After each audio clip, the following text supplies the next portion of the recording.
دوسرا دین لائے گا۔ یہ آگے کے حالات تھے، اور اس وقت کے نجومی جو ہے ٹھیک حالات بتا بھی سکتے تھے، لیکن آج کل کے نجومی اتنے وہ نہیں ہے اچھا کہ وہ آگے کے حالات بتائے وہ ایز اٹ از ٹھیک ہی ثابت ہو جائیں۔ تو اس طریقے سے ان لوگوں کا عقیدہ زیادہ مضبوط تھا اس پر۔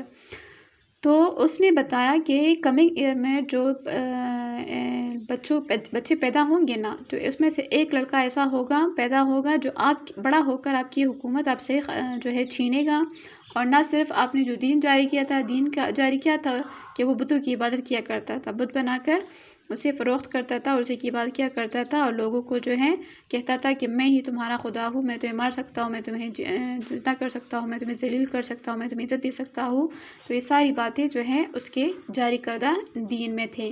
تو یہ بھی وہ ختم کر کے دوسرا دین لائے گا، اور دوسرا دین کون سا ہوگا؟ اللہ کا دین ہوگا، اسلام کا دین ہوگا، اور جو ہے سلامتی کا دین ہوگا، ٹھیک ہے۔ نمرود یہ سن کر بہت ناراض ہوا، خفا ہوا، اور حکم دیا کہ اس سال جتنے لڑکے پیدا ہوں ان سب کو قتل کر دیا جائے۔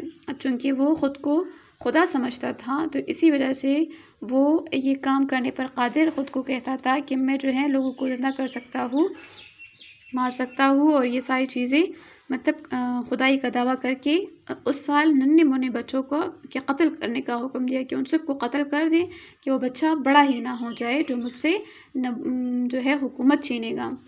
اس حکم کی تعمیل میں تعمیل پورے کرنے کو کہتے ہیں۔ تعمیل کرنا، حکم پورا کرنا، تعمیل پورا کرنا۔ کسی کو کوئی آرڈر جاری کر دے تو اس کو جب وہ فلفل کرتے ہیں تو اس کو ہم تعمیل کہتے ہیں۔ اچھا، تو اس کی ورکرز جو تھے سارے، انہوں نے اس نمرود کا یہ حکم مان لیا، اور اس کی تعمیل میں جو بچہ پیدا ہوتا اسے قتل کر دیا جاتا تھا۔ جتنے بھی اس سال بچے پیدا ہوئے لڑکے، تو ان سب ننھے منھے جانوں کو کہ اس نے جان لے لی، ٹھیک ہے۔ یہ سن کر حضرت ابراہیم علیہ السلام کی والدہ بہت پریشان ہوئی، چونکہ وہ بھی اس وقت حاملہ تھی، تو اور امید تھا کہ وہ جو ہے اسی سال وہ بھی جو ہے ایک بیٹا پیدا کرے گی، تو بہت پریشان ہوئی کہ میرے بچوں کو بھی جو ہے قتل کیا جائے گا۔ تو وہ کہاں گئی؟ وہ ایک غار میں چلی گئی، وہ کسی بڑے سے غار میں چلی گئی جو بہت ہی مطلب لوگوں سے دور تھا، اور وہاں تک کسی کی رسائی نہیں ہو سکتی تھی۔ حضرت ابراہیم علیہ السلام اسی غار میں پیدا ہوئے، ٹھیک ہے، اسی غار میں جس غار میں اس نے پناہ لی تھی، اسی غار میں پیدا ہوئے، اور 5 سال تک وہی رہے۔ 5 سال تک اللہ تعالیٰ نے اس کی حفاظت فرمائی، اور وہ لوگ وہاں پر اس غار میں زندگی گزارتے رہے۔ آپ علیہ السلام اپنی عمر سے کچھ بڑے دکھائی دیتے، اس لیے کسی کو شک نہ ہوا۔ فزیکلی وہ آپ علیہ السلام جو ہے بہت مضبوط تھے، توانا تھے، چاقو چوبند تھے، تو نہیں لگ رہا تھا کہ یہ اسی سال پیدا ہوا ہے، بلکہ مطلب وہ 5 سال کی عمر میں جو ہے 6-7 سال کے لگتے تھے، تو اسی لیے کسی کو شک ہی نہیں ہو رہا تھا کہ یہ اسی سال پیدا ہوا ہے جس سال نمرود نے بچوں کو قتل کرنے کا حکم دیا تھا، ٹھیک ہے۔ تو آپ علیہ السلام کسی کو شک نہ ہوا کہ آپ علیہ السلام اسی سال پیدا ہوئے جس سال لڑکوں کو قتل کرنے کا حکم تھا، ٹھیک ہے۔ اب حضرت ابراہیم علیہ السلام جب غار سے باہر آئے تو اپنے والد کو بت بناتے، ان کی پوجا کرتے، اور لوگوں کو بتوں اور ستاروں کی عبادت کرتے دیکھا۔ جب وہ غار سے باہر آئے اپنی والدہ کے ساتھ 5 سال گزارنے کے بعد، تو گھر آ کر اس نے کیا دیکھا؟ چونکہ وہ تھوڑی سمجھدار تھے، بچپن ہی سے انبیاء کرام میں یہ خوبی ہوتی ہے کہ وہ بڑے سمجھدار اور ذہین ہوتے ہیں، اور حالات و واقعات کو بہت غور سے دیکھتے ہیں اپنے ارد گرد کے۔ تو جب وہ باہر آئے تو اپنے والد کا نام ان کا کیا تھا؟ آزر تھا۔ اس نے کیا کیا تھا؟ بتوں کی عبادت کرتا، پوجا کرتا۔ پوجا کا مطلب ہے عبادت کرنا، پوجا عبادت کرتا تھا وہ۔ ہمیں تو اللہ تعالیٰ کی بات کرنی چاہیے نا، لیکن یہ لوگ کیا کرتے تھے؟ یہ بتوں کی عبادت کیا کرتے تھے، اور لوگوں کو بھی یہ حکم دیتے تھے کہ تم لوگ بھی بتوں کو عبادت کرو، اور ستاروں کی عبادت کرتے دیکھا، اور کچھ لوگ جو تھے اس میں ستاروں کی عبادت کیا کرتے تھے، ٹھیک ہے۔ ان لوگوں نے جب ابراہیم علیہ السلام آئے تو انہوں نے کیا دیکھا کہ ان کے والد جو ہیں آزر، وہ بتوں کی عبادت کرتے ہیں، اور لوگوں کو بھی یہ حکم دیتے ہیں کہ آپ لوگ بھی ستاروں اور بتوں کی عبادت کریں، ٹھیک ہے۔ آپ علیہ السلام کو یہ سب عجیب لگتا تھا، بہت عجیب سا لگتا تھا کہ یہ کیسے لوگ ہیں جو خود اپنے ہاتھ سے بت بناتے ہیں اور پھر اسی کے سامنے سجدہ کرتے ہیں، اور ستارے ان کے لیے کیا کرتے ہیں جو یہ ان کی عبادت کرتے ہیں۔ تو یہ سب ان کو بہت عجیب لگتا تھا، awkward سا لگتا تھا کہ ہمارے رب کس طرح ہو سکتے ہیں جس کو ہم نے خود ہی بنایا ہے۔ رب تو کیا ہوتا ہے، خالق ہوتا ہے، وہ بناتا ہے ہمیں، تو جو چیز ہم بنائے اپنے ہاتھ سے وہ کیسے خالق ہو سکتا ہے ہمارا، وہ ہمیں کیا دے سکتا ہے؟ رب تو ہر ایک چیز دے سکتا ہے، ہمیں نعمتیں ساری کی سارے ہمارا خدا ہمارا رب دیتا ہے۔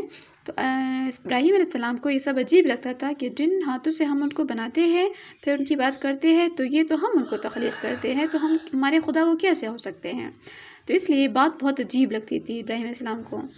جب ابراہیم علیہ السلام بڑے ہوئے تو اللہ تعالیٰ نے آپ علیہ السلام کو نبوت عطا کی اور 10 صحیفے نازل فرمائے۔ اب ابراہیم علیہ السلام پر ایک کتاب نازل نہیں ہوئی تھی بلکہ 10 صحیفے نوٹس کی شکل میں نازل ہوئے تھے، اور اس میں اللہ تعالیٰ کی تمام احکامات موجود تھے۔ آپ علیہ السلام نے اللہ کے حکم سے تبلیغ شروع کی، دعوت دی، دین کی تبلیغ کرنا، دعوت دینا، اسپریڈ کرنا، پھیلانا، تبلیغ پھیلانا، وہ دین جو آپ علیہ السلام پر صحیفوں کی شکل میں نازل ہوئی تھی، آپ نے اس کی تبلیغ شروع کر دی، یعنی ان کو پھیلانا شروع کر دیا، ٹھیک ہے۔ اور اس کی ابتدا پہلے اپنے باپ آزر سے کی، کیونکہ وہ سب سے بڑا جو ہے مشرک تھا اور کفر پر تھا، اور ان کو گائیڈنس کی بہت ضرورت تھی، تو اسی لیے آپ نے سب سے پہلے کیا کیا، اپنے باپ آزر سے کہا کہ آپ جو ہے بتوں کی عبادت کرنا چھوڑ دیں، یہ ایک بہت ہی برا کام ہے، ٹھیک ہے۔ جب ابراہیم علیہ السلام بھی ان کو نبوت نہیں ملی تھی نا، تو آپ علیہ السلام کبھی سورج کے سامنے جو ہے آ جاتے اور ان پہ غور و فکر کرتے، لیکن جب سورج غروب ہو گیا نا، تو آپ نے کہا کہ نہیں، یہ خدا نہیں ہو سکتا، یہ تو ڈوب گیا ہے اور غروب ہو گیا ہے، تو خدا کو زوال نہیں ہوتا۔ پھر آپ نے سمندر کی طرف دیکھا اور سارا دن اس کی طرف دیکھتے رہے، لیکن پھر ایک دن سمندر بھی جو ہے خشک ہو گیا، تو آپ نے کہا یہ بھی خدا نہیں ہو سکتا۔ تو اس طریقے سے آپ کو اللہ تعالیٰ کی بہت جو ہے تلاش تھی کہ یہ اللہ کہاں ہوگا جو اس کائنات کا خالق ہے، جو یہ سورج بناتا ہے، یہ چاند نکالتا ہے، یہ زمین اور آسمان جو ہے قائم و دائم ہے، تو یہ کون، کس کے حکم سے قائم ہے؟ تو اس خدا کی تلاش تھی ان کو۔ تو اس خدا کی تلاش میں آپ نے بہت ساری چیزوں کے اوپر غور و فکر کیا تھا، جس کی وجہ سے آپ خلیل اللہ کہلائے، اللہ کے دوست کہلائے، کہ آپ نے اللہ کو ڈھونڈنے کی کوشش کی تھی، ٹھیک ہے۔ یہ تھا۔ تو جب ان کو نبوت ملی تو یہ آپ پہ 10 نئے صحیفے نازل ہوئے، آپ نے اس کی تبلیغ شروع کر دی، اور اس کی ابتدا کہاں سے کی؟ ابتدا کہاں سے کی؟ شروعات انہوں نے اپنے دین کی کہاں سے کی؟ انہوں نے اپنے دین کی آغاز جو ہے اپنے باپ سے ہی کیا، اور باپ سے کہا کہ بتوں کی عبادت چھوڑ دے، یہ ہمارے کسی کام کی نہیں، نہ ہماری بات سن سکتے ہیں، نہ ہمارے لیے کچھ کر سکتے ہیں، تو ہم کیوں ان کی عبادت کریں، ٹھیک ہے۔ تو آپ علیہ السلام نے اپنے باپ سے کہا، لیکن باپ نے جو ہے آپ کو جھٹلایا اور آپ پہ جو ہے ایمان نہیں لایا، اور کہا کہ جاؤ، جو نیا دین تم لے کر آئے ہو میں اس سے بیزار ہوں۔ ابراہیم علیہ السلام نے ان سے کہا کہ میں تمہاری بتوں سے بیزار ہوں، اگر آپ میری بات نہیں مانیں گے، اللہ تعالیٰ کی وحدانیت کو نہیں مانیں گے، تو میں آپ کو جو ہے چھوڑ کر چلا جاؤں گا۔ تو اس طریقے سے آپ دوسرے ملک پھر چلے گئے، ٹھیک ہے۔ یہاں تک آج کے لیے کافی ہے، انشاءاللہ پھر اور کل پڑھیں گے، ٹھیک ہے۔ اللہ حافظ۔